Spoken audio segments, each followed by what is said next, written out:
As he wrapped his arms around my waist and pulled me close, I felt a surge of warmth and security. Maybe being a woman wasn't so bad after all. Maybe a man like Chris could make me happy and protect me for the rest of my life. He was gentle, kind, and handsome. Everything I never thought I wanted, but I wasn't always like this. A year ago, I was Tony, a tough guy who didn't take shit from anyone. I was a gangster who made a living by collecting money from those who owed it to our boss. I would barge into their places and beat them up if they didn't pay up.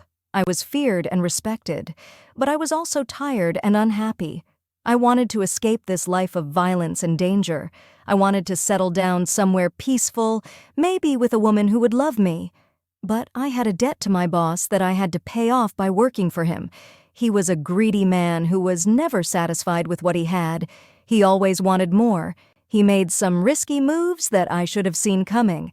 One day, he called me to his office and asked me how loyal I was. "Boss, you know I owe you everything. You took me in from the streets and gave me a purpose." He nodded and told me he had a job for me, a job that required a sacrifice. I agreed without even asking what it was, but it was nothing like I ever expected. He showed me a news article about a billionaire who was looking for a woman to marry, a woman who looked exactly like the girl in the painting he had made, a woman who would inherit half of his fortune if she married him. And as I looked at the painting, I felt a shock. The girl looked like me, if I was a girl. My boss ordered me, "Tony, I want you to pose as his bride. I know this is a lot to ask, but this is your chance to be free.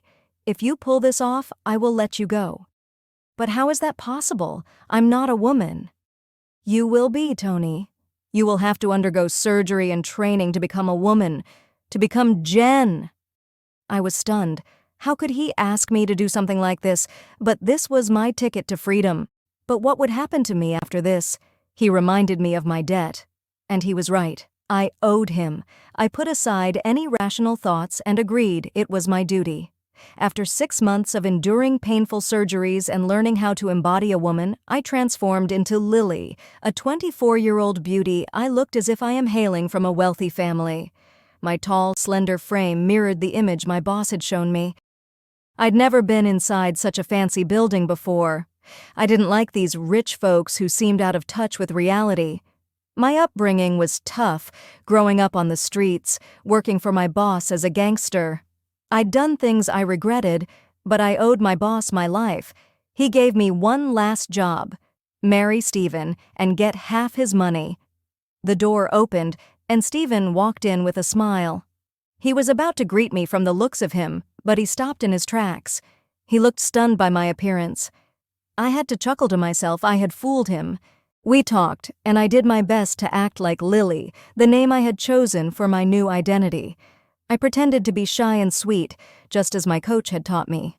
I didn't want to admit it, but I found pleasure talking to this fool.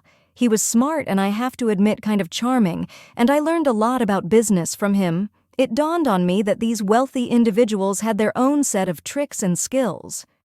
I made sure not to let my old self, Tony, resurface. Stephen told me he wasn't born wealthy, nor did he have anyone's hand over his shoulder. He was born dirt poor, alone in Russia. He had to sell pot for a living until a kind American woman gave him a chance to get an education. After that, he worked hard and swore to himself that he would accumulate wealth not only for himself but also to help children who are left alone by society and prevent them from taking the wrong path.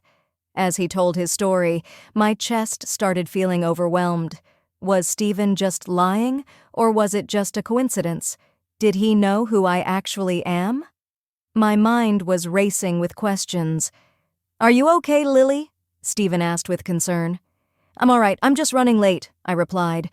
Stephen offered me to drive me to my house.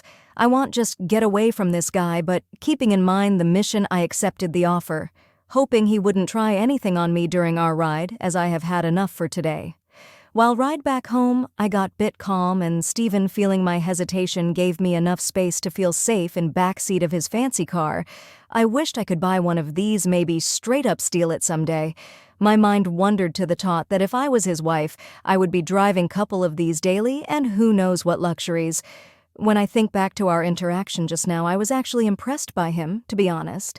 He was gentle and charismatic. If I had one bit of his charming personality, I would have had many girls chasing after me. Maybe I am developing respect for this man because, I guess, really connect to his story. Just like him, I was that child left alone by society to starve. But no more! I will do whatever I need to live the most amazing life. He dropped me a little far away from my dirt-poor house as I didn't wanted him to see it.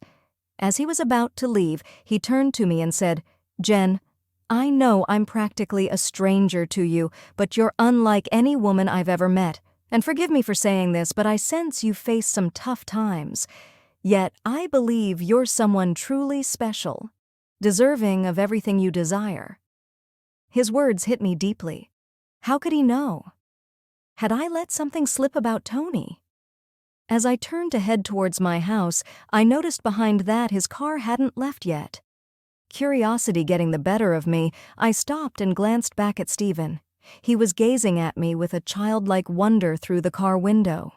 A smile involuntarily spread across my face. "Why haven't you left?" I asked, puzzled. Stephen's smile widened. "You know, Lily, I've been dreaming about you for years, and now I just want to capture another glimpse of you before this moment fades away."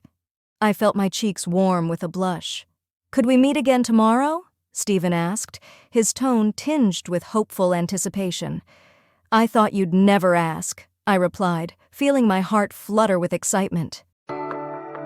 Hey there, beautiful listener. Hope you enjoyed the part 1 of Lily's story. Please subscribe to Flawlessly Femme for more such content, and do let me know, what do you think about this story?